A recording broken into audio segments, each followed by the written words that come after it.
orgulho e a humildade. Graças te rendo, meu Pai, Senhor do céu e da terra, por haveres ocultado essas coisas aos doutos e aos prudentes, e por as teres revelado aos simples e aos pequeninos. Isso está em Mateus, no capítulo 11. A Maria está entrando agora, tá bom? Ah, então eu volto. Pronto? Maria, sua linda, você está aí? Eu tô. Então, vamos lá. Vamos falar sobre o orgulho e a humildade. Graças te rendo, meu Pai, Senhor do céu e da terra, por haveres ocultado essas coisas aos doutos e aos prudentes, e por as teres revelado aos simples e aos pequeninos. Isso está em Mateus, no capítulo 11, versículo 25. No decurso do seu messiado, Jesus Cristo deixou bem evidenciado que os pequeninos, os humildes, têm primazia no conhecimento de muitas coisas, que se tornam vedadas aos potentados e orgulhosos. Jesus não se preocupava muito com a conversão dos opulentos, dos orgulhosos, daqueles que tinham os corações endurecidos e hesitavam em assimilar os seus ensinamentos, repelindo-os como se ele não fosse um autêntico enviado dos céus.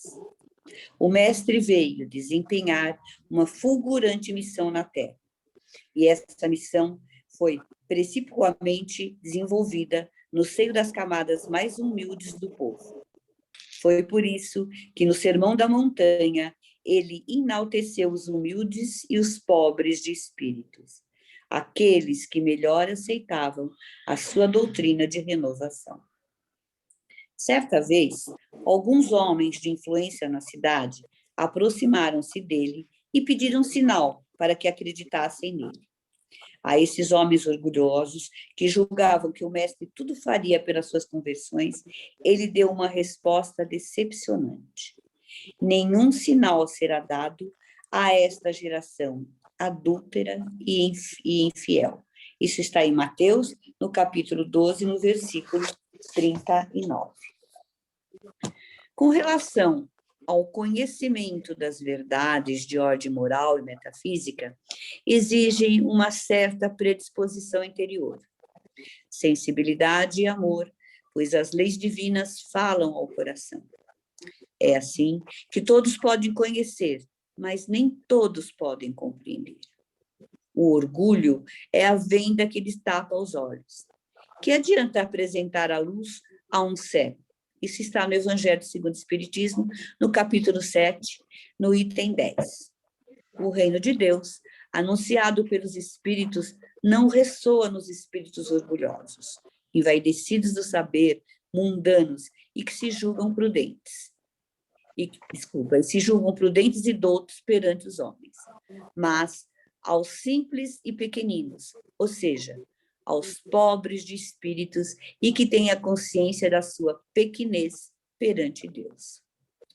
Jesus prometia o reino do céu aos mais pobres, humildes e sofredores, porque os grandes e potentados do mundo material acreditavam que os títulos e riquezas eram recompensas concedidas por mérito, passando, por isso, a se julgarem criaturas superiores, de sangue e compleição diferente do que os pobres possuíam.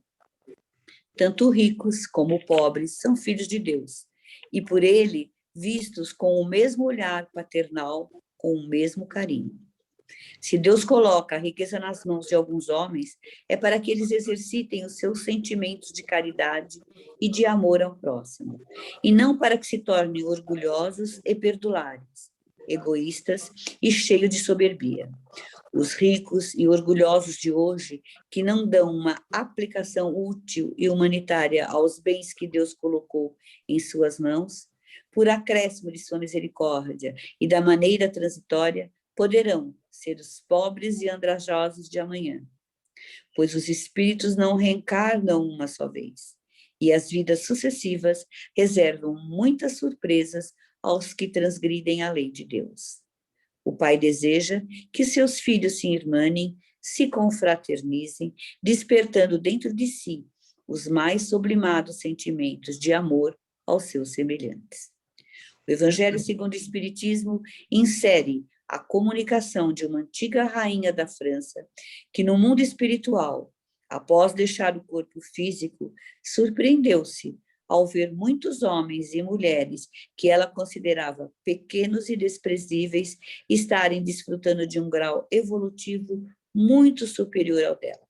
Isso está no Evangelho segundo o Espiritismo, no capítulo 2, no item 8.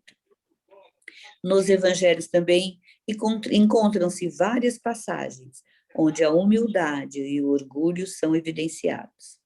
No caso da pobre viúva, que depositou no gasofilácio a única moeda que possuía, aprecia-se a mais viva demonstração de humildade e de desprendimento das coisas terrenas. Isso está em Marcos, no capítulo 12, 41 ao 44. Ela, em sua pobreza, animada do verdadeiro senso de humildade, achou que era seu dever auxiliar aqueles que necessitavam mais do que ela. Por outro lado, depara-se com o sentimento de orgulho demonstrados pelo sumo sacerdote Caifás, que, submetendo o mestre a um interrogatório humilhante, além de fazer perguntas incompatíveis, permitiu até que um dos seus homens o esbofeteasse. O bispo de Alger, em uma de suas comunicações no Livro dos Espíritos, no Evangelho segundo o Espiritismo, no capítulo 13, item 11, retratou bem o sentimento que anima as pessoas que, encarnadas, vivem em condições humildes, mas invejam a posição daqueles que desfrutam das regalias e de uma vida faustosa, esquecidos de que eles vivem uma vida muitas vezes enganosa e que estão adentrando a porta larga da perdição. Se soubessem quantas lágrimas e dores inomináveis se ocultam sobre as vestes ricas, quantos soluços abafados pelos sons de rumorosa orquestra e quanta escuridão se oculta sobre o brilho das glórias mundanas. Prefeririam o humilde retiro e a pobreza. Mas vale, portanto, para a felicidade do homem ser pobre de espírito no sentido mundano e rico de qualidades morais. Isso está no Evangelho segundo o Espiritismo, no capítulo 7, item 2. Aí a gente vê por que Jesus prefere, né, os humildes e os pobres de espírito, né, e não aqueles ditos sábios, né, porque os ditos sábios a gente quer, e às vezes a gente se inclui nisso, o conhecimento para o domínio, né, para o acúmulo, para as glórias do mundo, né, para que a gente tenha aplausos de pessoas. Esses são os citados sábios, né, que vão buscar o conhecimento para domínio, né, dominar a massa, dominar o povo, ter suas riquezas. E não são esses que Jesus se preocupa, né, se preocupa, mas sim os ditos humildes, né, que aceitam ouvir, que aceitam aprender, que acham que o que tem é pouco e precisam ter mais conhecimento, aprender mais, né? Pobre de espírito, que ainda está aperfeiçoando o seu espírito, né? Tem a humildade de achar e de ver que ainda não sabe tudo, né? São esses que Jesus está preocupado. E aí a gente vê que, né, a viúva deu tudo, deu o que tinha, né? Porque ela não mediu, não mede, ou não mediu o que ela tinha, né? Ela mediu comparando o dos outros, né? Olhando, eu tenho, mas o outro tem mais, então o outro pode dar. Ela não olhou do lado, ela olhou o que ela tinha. E o que ela podia fazer? Aquilo foi tudo que ela tinha. ou tudo que ela podia fazer, né? Ela não mediu, ela não olhou do lado, ela não quis medir o que ela tinha. Porque se a gente compara, vai olhar para o lado, a gente vai comparar. Então, mais fica, né?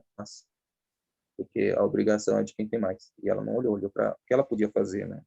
E a gente vê a humildade dela, né? E a gente pensa no orgulho, né? Que tem aquela passagem do Lázaro que caía da mesa dos que tinham mais, né? E eu vou só resumir bem rápido. Quem quiser depois dar uma olhadinha na Bíblia e ler a história inteira. E quando ele desencarnou, né? Ele foi para o braço de Abraão. E quando o mais dotado tinha também desencarnado, viu de longe, olha, ele está no braço de Abraão, e por que eu estou aqui?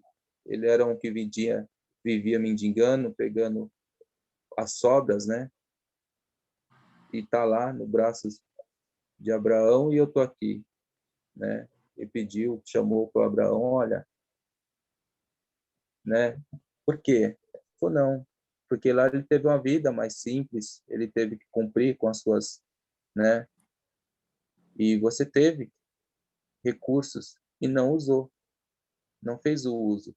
E aquele recurso que você teve lá na Terra, ficou lá. É o que a gente faz. Os nossos recursos materiais ficam aqui. E muitas vezes o nosso orgulho faz com que, né? E foi o que aconteceu. Então ele até pediu. Então avisa, pede para ele avisar os meus irmãos que ficaram, né? Que aqui é diferente, né? O que a gente tem lá não se usa aqui, né? E Abraão falou não. Lá existe a lei de Moisés, as leis divinas estão lá para nós todos, né? Ver, ouvir. Então, aí a orgulho. Então, a gente vê que essa humildade, esse pobre de espírito, essa que a gente tem que não nos comparar, não nos medir, né? E se colocar naquele momento de o que eu posso dar, o que eu posso fazer, o que eu tenho aqui que eu posso dar, qual é e o que eu posso fazer, né? E não a gente ter e acumular, né? O importante na vida é o que a gente vai espalhar e não o que a gente vai juntar, né? Essa mensagenzinha desse orgulho e da humildade que a gente precisa ter. Soninha? Então, eu queria salientar aqui que não necessariamente seja que existem pessoas que têm mais poder aquisitivo e que não tenham humildade de espírito. É diferente, nós não estamos falando de dinheiro aqui, nós estamos falando de humildade de alma. Como existem muitas pessoas que são pobres em material, em dinheiro, e têm um orgulho que não cabe dentro deles.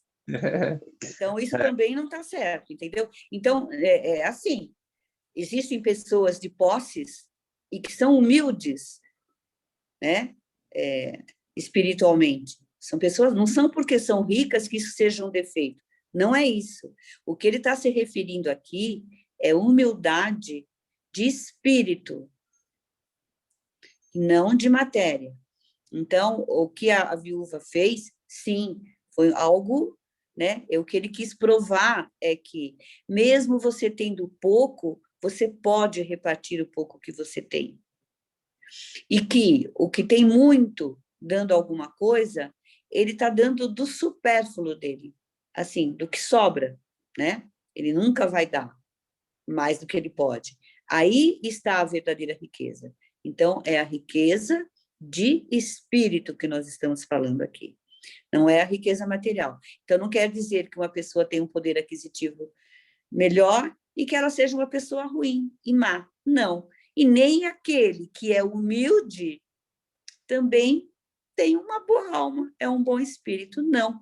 Porque às vezes você vê tantas pessoas tão orgulhosas, mas tão orgulhosas que, nossa, eu não acredito no que está acontecendo. Às vezes, até para fazer a caridade, a gente tem que saber, porque sem querer, você ofende, né?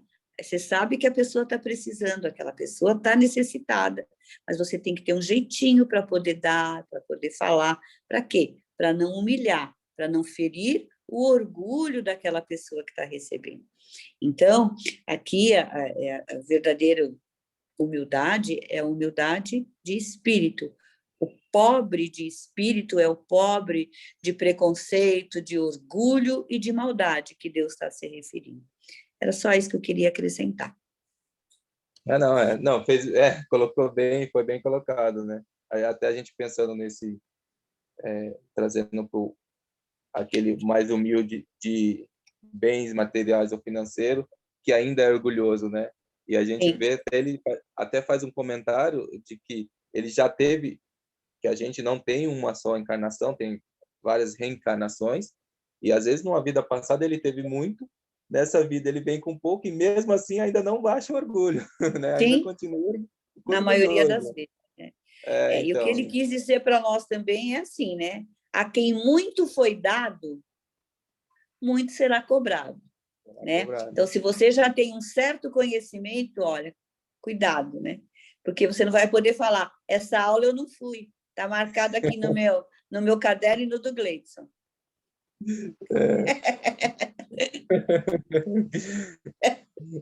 Sim. Bem por aí, né? Não dá para falar que não viu ou que não viu, não, né? Não, a quem muito foi dado, muito será cobrado. Se você será tem cobrado. Conhecimento, então, cuidado. Por aí. Agora está aberto, né? Os comentários, as perguntas.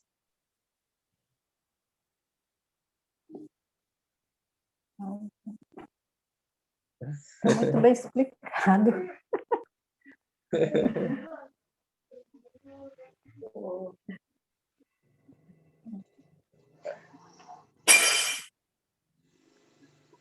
É até bom a gente viu que tem bastante comentário do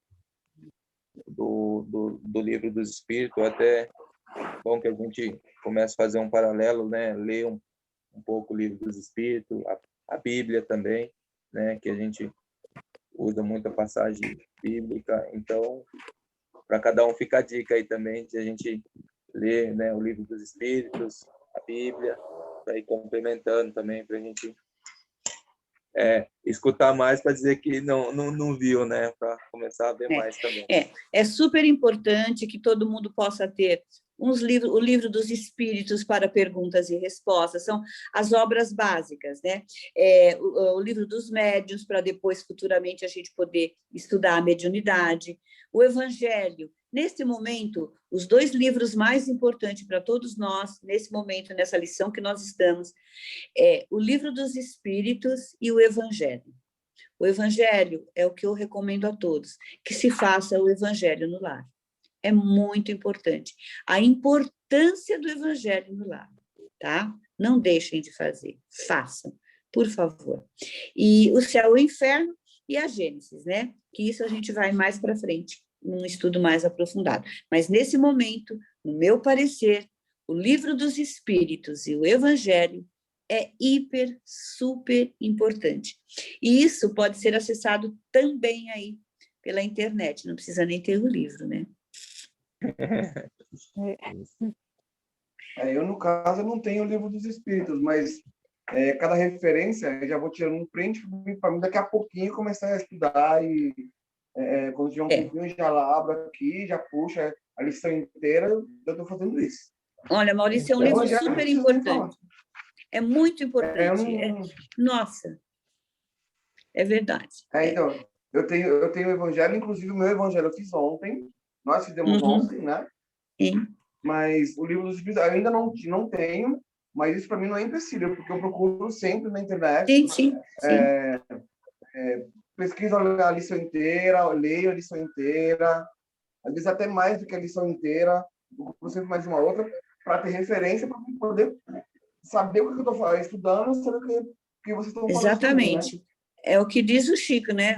Emmanuel, instruí-vos, instruí-vos, instruí-vos. Quanto mais, melhor, né? Eu queria falar uma coisa. A gente aprende, né? Pode falar. Eu me corrijo se eu estou errada, mas tudo bem. Essa questão do bem e do mal, né, que falou bastante hoje, ao meu entender, isso não é estático, né? Isso está sempre em movimento. Então, não é porque a pessoa é má hoje que ela é um símbolo de ser má. Não, hoje ela está mal, uma pessoa má, mas amanhã ela pode ser uma pessoa do bem. Então, Exatamente. eu gosto muito do espiritismo porque você não é fadado e nem rotulado como sendo eternamente o mal. Aquela pessoa tem chance, e é dinâmico isso, para se tornar uma pessoa de bem, uma pessoa iluminada, né? Então, porque tem muita religião que fala que tem o mal e o bem. E pronto. No caso, nós, os espiritismos, acreditando que todo mundo que está no caminho ruim, um dia vai voltar para o caminho bom. Então, ele não é mal, ele está mal, né? Ele está com atitudes ruins, ele está passando por essa fase. E Jesus, quando diz que ele entendia isso, né? E por isso que ele fala que ele prefere salvar um que está lá no quinto dos infernos do que uns que estão mais ou menos que nem nós, porque aquele cara está perdido, já é dito como perdido. Se ele conseguir resgatar um desses lugares sombrios, para ele é a glória, né? E nós não, nós estamos aqui caminhando e estamos indo ao caminho do bem, mas quem está no caminho totalmente torto é que Jesus vai atrás, os mais difíceis, né? Aquelas pessoas extremamente perdidas. Por isso que eu acho que Jesus sempre foi muito especial, porque ele vai atrás dos cegos, dos leprosos, das prostitutas, de todo mundo que era marginalizado naquela época e que não ia ter condições nenhuma de ter um conforto, um consolo. Exatamente. Quem está doente é que precisa de médico, né?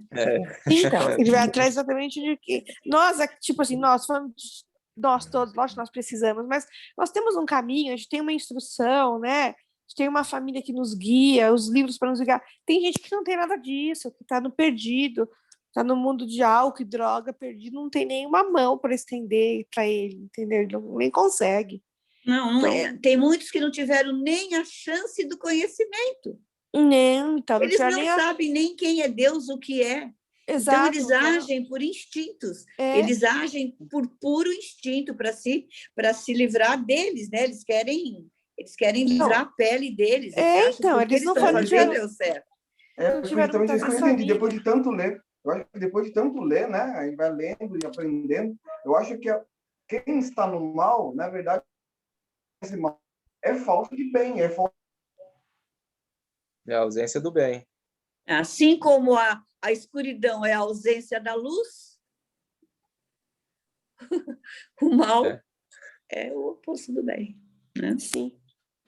É a ausência do bem. Ele não aprendeu o que é ser bom. Então, para ele, é assim, tecnicamente normal, vamos dizer assim. É falta exatamente. de aprendizado, né? Ele não tem esse conhecimento que existe o bem. Ele não tem esse conhecimento ainda de que existe, né? Esse mal. Mas todos estamos a caminho, com uma encarnação que ele tenha, com várias encarnações como nós, exatamente. É que cada um de nós está num patamar de evolução. Nós não estamos todos iguais, né? Cada um está num degrau, cada um tem um conhecimento, cada um tem a sua experiência, cada um sabe os passos que deu e o que aprendeu, o que deixou de aprender, o que vamos aprender. Né? Estamos no caminho, e isso é o importante. O importante é já estarmos no caminho. Não importa aonde nós estamos, qual é o nosso lugar na fila. O importante é que nós já estamos na fila para chegarmos até ele. Né? Vai depender de nós. Tomar cuidado com os atalhos, né? Com as coisas que vão nos chamar, olha, para aqui um pouquinho, né? As paradinhas que a gente dá, é nisso que a gente tem que tomar cuidado. Já estamos no caminho, já é uma grande coisa. E a gente começou também nessa fila lá atrás, né? Claro, não sabemos em Não é que lugar nós estamos, mas com certeza tem muita gente na nossa frente, mas também tem muita gente atrás de nós. Então, vamos caminhando. E a gente já passou lá atrás, né? Que a gente Com certeza. já veio, assim, a gente também já cometeu todos esses erros, todas essas falhas, toda essa Nossa, e falta de quais, né? E conhecimento. quantas, né? Ainda bem que a gente não sabe. Então. Olha o presente que a gente tem, né? Das reencarnações. É verdade. Do esquecimento e da oportunidade de refazer. Exatamente. De todos os dias. Todos chegarão até ele um dia. O tempo vai depender de nós, né? A velocidade é a gente que dá. É nossa, é isso mesmo. O acelerador é nosso. Isso aí. Quem mais?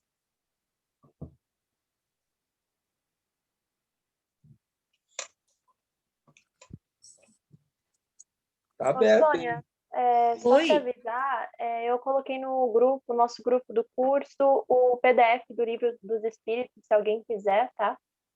Tá lá o livro inteiro no PDF, se alguém quiser. Aí, Bia! Aí, Maurício! Não chora mais! Para todos nós aí, ó. É. Já tá ótimo. Obrigado, Bia.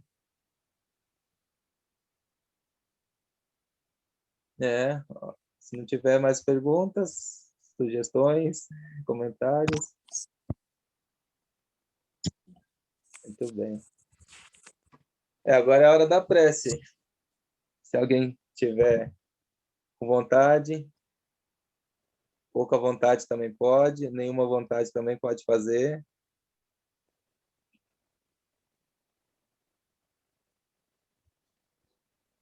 Vamos fazer chamada oral na prece. Também acho. Quem está habilitado hoje? Se ninguém fizer, eu posso fazer, mas eu dou oportunidade para quem puder fazer. Lembrem-se da lição. Não pode ser inoperante.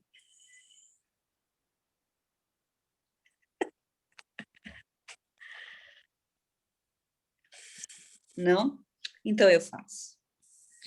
Então, vamos nos concentrando, elevando nossos pensamentos aos espíritos bondosos e amigos que nos acompanharam na aula de hoje.